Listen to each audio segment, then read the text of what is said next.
Prehistory people discover a pile of dung on the road. They immediately call the chieftain. He touches a little and smells it. Then he becomes so eager. He distributes the dung to his people. They cover their faces and bodies with it. After well preparing, they crawl on the grass. There is a herd of bison eating grass by the edge. Shouting out loud, they are all rushing toward the herd. The animals are frightened, run away, and fall into the brink. These people will have enough food to eat and save during the winter. However, a giant bison is running with anger. It is running to Keda, the son of the chieftain. Lack of experience, Keda is tossed straight to the brink. He hits the rocky slope so hard. The others think that Keda cannot survive after the accident. Even if he is still alive, the distance is so high, there is no way to save him. They comfort the chieftain and return home. As soon as they are gone, a vulture comes down and pecks Keda. He wakes up and finds himself stuck on a stiff rocky slope. He tries to climb down slowly, but his hands slip. He is hung on the air. A while later, he is out of energy. Accidentally, there is a sound of thunder, and it is followed by a heavy rain. Keda sees the bottom covered by water. He drops his body down. After waking up, he knows his ankle is injured. He uses 2 stones to stabilize the leg.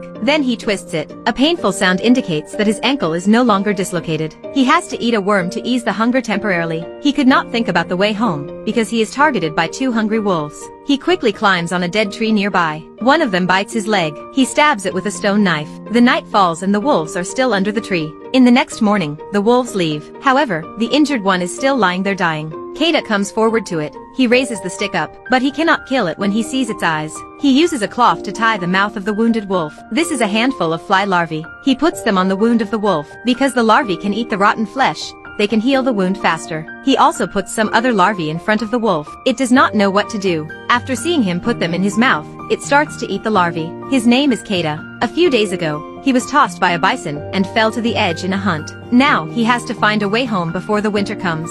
That's his only chance to live. After leaving, he swiftly realizes that the wild wolf is following him. No way he can drive it away. Keda picks a branch and throws to it, but the wolf bites the branch and keeps following him. It looks like the wolf wants him to follow it. It and Keda go to the mountainside. There are 3 wild pigs eating. The wolf immediately rushes to chase the pigs, leads them to Keda. The wolf actually wants to work with him. Keda cannot kill the pigs nevertheless. Therefore, it turns around and gives him a scornful look. That night, the wolf tries to sleep with Keda many times, but he always drives it away. He does it because he is afraid of being attacked by its instinct. Next morning, Keda wakes up and finds the wolf by his side. He rubs its fur. They all are smelling terrible. Keda finds a lake. They both jump down for a bath. During the time in the water, Keda knows there are many fish here, although he does not have a method to catch them. The wolf rapidly jumps down and catch one. Knowing that the wolf can help him survive, Keda decided to let it follow him. He names it Alpha. The winter has arrived finally, and Keda has not been able to get back to his tribe before the snow starts falling. However, he and Alpha now are an amazing team. That night,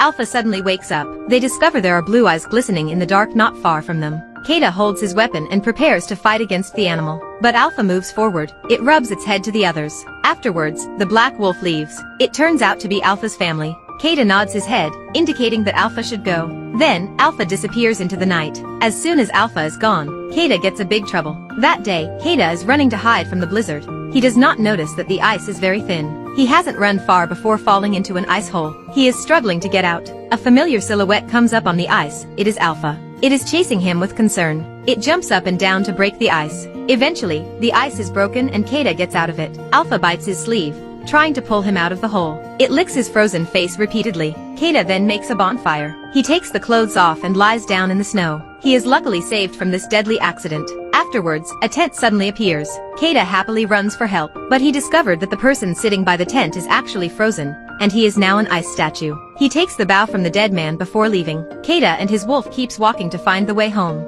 They haven't gone for long before the sound of the hyenas appears in the snow winds. If these animals catch them, they will not survive. Keda and Alpha run with their highest speed. They hide in a cave. Watching the hyenas run across the cave, Keda feels released. But Alpha is aggressively growling with caution. A heavy breath comes out, and then a black leopard turns up. Alpha bravely covers for Keda, but it is easily dominated by the leopard due to its small size. Keda is holding the arrow in his hand. He is holding the breath to target precisely. He ultimately shoots it down. Alpha slowly steps from the back of the leopard, making sure that Keda is safe. It falls on the snow ground. After a long journey together, now Keda and Alpha has become best friends and close partners. He embraces Alpha and goes home. When they are almost hopeless, they see some tents in front of them. They finally come home. The chieftain meets his son who was assumed to be dead. He happily bursts into tears. They come inside the tent. Keda is now warmed by the family atmosphere. The tribal healer finds something different in Alpha. It turns out to be pregnant, and then gives birth to a puppy. The annual hunting day has come. The hunter holding their weapons appear in the sun. But this time, every person has a wolf to accompany with. Perhaps Alpha was the first wolf that was tamed by human 20,000 years ago. On a long way home, the trust between humans and wolves has created a deep relationship between the two species for generations. Until now, dogs are always the most loyal friends of human. They show their loyalty regardless of anything else. They only know that if you save them once, they will be grateful for you all their life. That is the end of this movie. Thank you and goodbye.